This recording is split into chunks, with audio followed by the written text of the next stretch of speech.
Okay, so today we're going to talk about the most asked question about the DockAtot. Is it safe for my baby to sleep in? This question comes up almost every single day in my Facebook DockAtot buy and sell group. I get private messages from other moms asking, I get friends asking, can my baby sleep in this? The reason that this question comes up so much is because it's kind of a complicated answer. And if you've looked into the company DockAtot, you'll very quickly maybe find out that the company is actually, parent company is based in Sweden. It's called Sleepyheads of Sweden. And that's where the product originated. It's sold all over Europe under that name, Sleepyheads. And the product's identical to the DockAtot. So it's the same company, it's the same product. And if you look on their website for the United Kingdom or for Sweden or even Australia, you'll see that they are sold as baby beds for independent sleep. They are recommended by midwives, they're recommended by NICU nurses, they're recommended in the hospitals. They're very popular across Europe, used as baby beds. When the company came to North America, they got a very different situation in North America where they can't get permission basically to sell them as a baby bed. So they're marketed in North America as a baby lounger.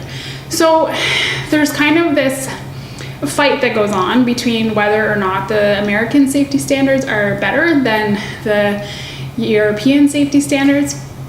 And I think you really just need to weigh out the pros and cons for your family and look at the difference. They are used so commonly as independent sleepers.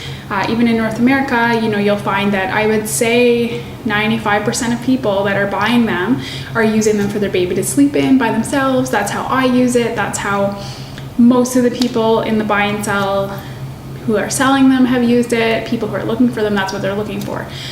With that said, I think, safe sleep is an important topic. And for me, with my daughter, who we use it from day one, I've always slept in the room next to her with it. Now, with that said, she naps in it as well. She's napping right now. I have a baby monitor right there. I can see and hear her.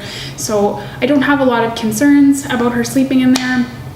I do live in North America, so the standards here do say that I'm not supposed to be using this for her for independent sleep. So ultimately, we're looking at a little bit of fear, I guess, about SIDS when making decisions about whether or not the DockAtot is safe.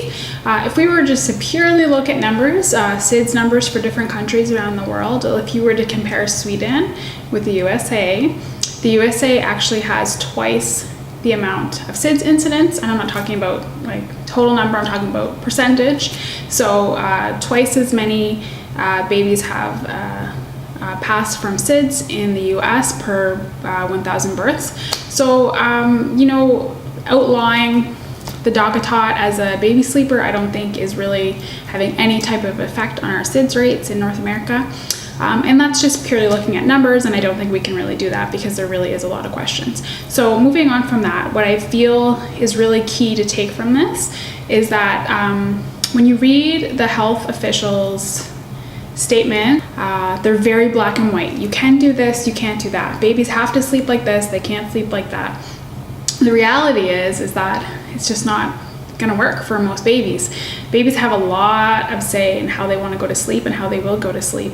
And a baby that's never sleeping and a family that's never sleeping is actually really unsafe as well. So until the health officials can really acknowledge the elephant in the room, that is, most families are not following these recommendations because they're not realistic for most babies, and they can address, what is some things that we can do proactively to have better sleep environments for our kids without expecting a baby to sleep on their back in a crib by themselves in a cold room without any kind of warmth, without any kind of comfort.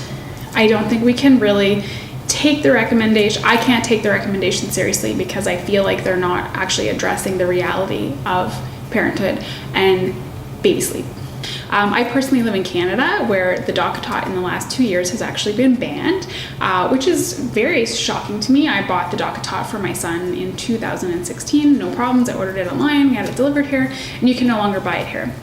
When I found that out, I was like so surprised. But then I realized you could actually buy other baby loungers. So that was kind of weird. So that's super weird that you can still buy these other baby loungers, but you can't buy the DockAtot. And it would make you think that something has happened with the DockAtot here, but it's not the case. Meanwhile, they're letting other companies sell very similar products, and I don't understand that. Aside from, to me, it seems like a bit of bureaucracy, like something went on between DockAtot and Health Canada. So I'll leave it up to you to decide how you feel about whether or not the DockAtot is safe, and feel free to comment below and let me know what you think. We all have to make our own decisions, and like I said before, parenting is not black and white, and baby sleep is definitely not black and white. I hope this helps you make a little bit of decision and encourages you to do your own research about the product and about the safety standards and just about general safe sleep standards wherever you happen to live.